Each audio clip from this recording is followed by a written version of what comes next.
دیکھیے، آپ اپنے بچے کی شخصیت کو اگر تباہ ہونے سے بچانا چاہتی ہیں، آپ چاہتی ہیں کہ اس کی شخصیت میں ہمیشہ نکھار جو ہے وہ آتا رہے،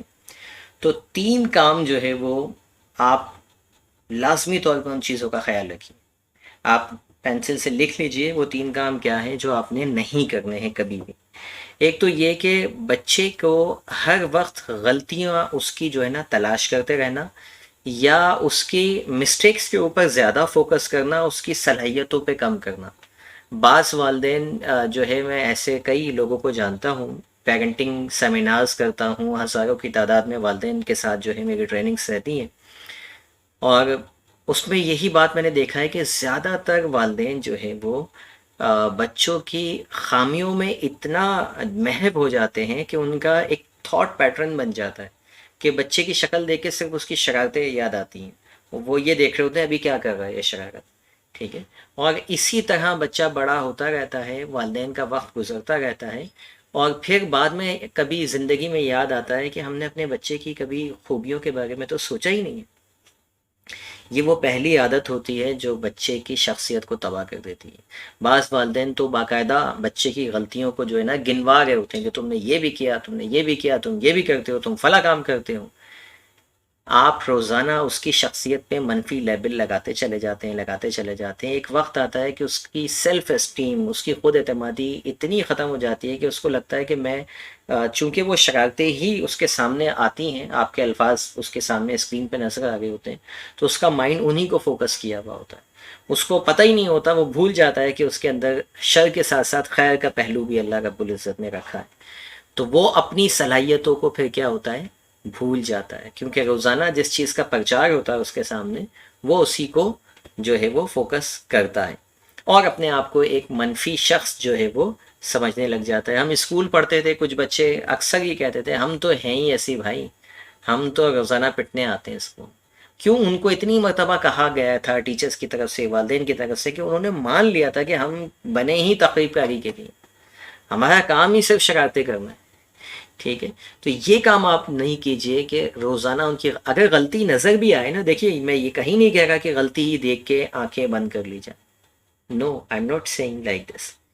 غلطی دیکھیے، لیکن ہر غلطی کو گنوائے نہیں، غلطی کو دیکھ کر کس طرح یہ آپ کا آرٹ ہونا چاہیے کہ غلطی گنوائے بنا ہی اس کو آپ سدھار دیں۔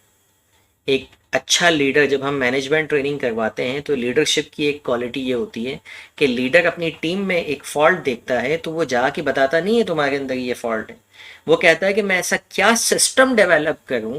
کہ یہ آٹومیٹکلی جو ہے وہ معاملہ حل ہو جائے، یہ جو ایٹیٹیوڈ خراب ہو رہا ہے امپلائیز کا یہ آٹومیٹکلی ٹھیک ہو جائے۔ وہ سسٹم کو بلڈ کرتا ہے، وہ ایک خاص پرٹیکولر امپلائی کو جا کے نہیں بولتا کہ تم جو ہے نا کل سے سدھر جانا، نو،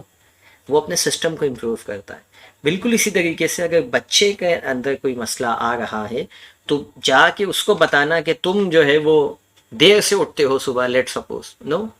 ڈونٹ ٹیل ہم۔ آپ یہ کہیں کہ ہمارے گھر کے سسٹم میں کہاں کوئی فالٹ آ رہا ہے جس کو ہم امپروو کر کے اپنے صبح اٹھنے کی ٹائمنگ کو بہتر بنا سکتے ہیں، اس بچے کی ٹائمنگ کو بہتر بنا سکتے ہیں، اس سسٹم پہ کام کیجئے، وہ بچے کو پتہ بھی نہیں چلے گا اور اس کی جو ہے عادت چینج ہو جائے گی۔ دوسری غلطی آپ جو ہے جو نہیں کیجیے گا وہ یہ کہ موازنہ کرنا چھوڑ دیں۔ جیسے ابھی آپ نے کہا میرا ایک بیٹا جو ہے وہ اتنا اچھا ہے، میری فلاں بیٹی اتنی اچھی ہے، یہ والا بیٹا اچھا نہیں ہے، یہ کمپیریزن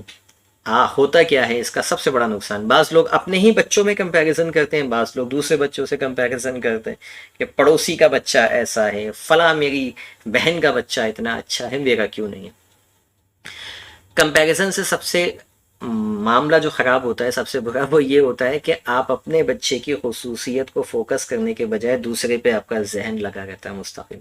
آپ کو مستقل دوسرے بچے کی صلاحیت نظر آتی رہتی ہے، اور یوں چونکہ آپ کا فوکس اس طرف ہوتا ہے تو آپ اپنے بچے کی صلاحیتوں کو دیکھنے سے قاصر ہوتے ہیں اور آپ کو صرف اس کی برائیاں نظر آنے لگ جاتی ہیں، جیسے کہ میں نے ابھی پچھلے پوائنٹ میں بولا تھا۔ ہمیشہ جب بھی اپنے بچے کا جو ہے وہ تجزیہ کرنا ہو، انالیسس کرنا ہو کہ وہ کیا ہے، وہ صحیح ہے، غلط ہے، اس کے اندر کیا مسائل ہیں، اس چیز کو بالائے طاق رکھتے ہوئے کرنا کہ دوسرے بچے کیا کریں۔